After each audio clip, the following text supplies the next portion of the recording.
J.K. Yadav Films present.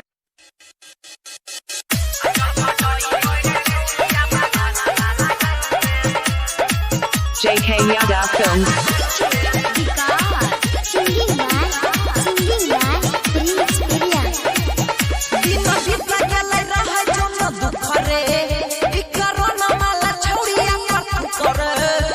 इस सज्जन को क्या तकलीफ है भाई?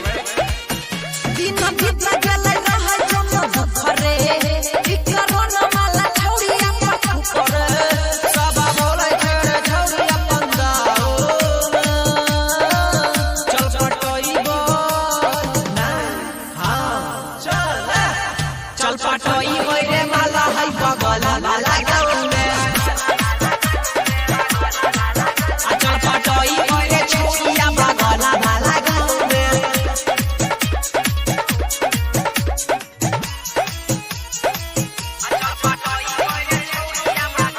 J.K. Yadav Films.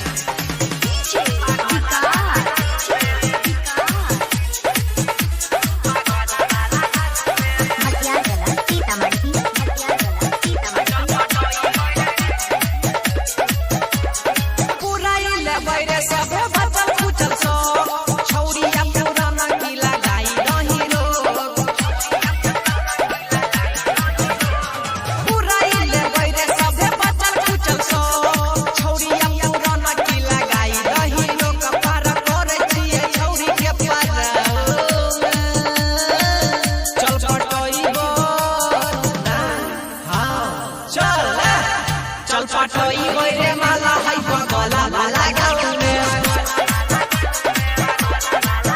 चल पटोई होइरे छोड़िया बगल माला गाँव में। J.K. Yadav Films.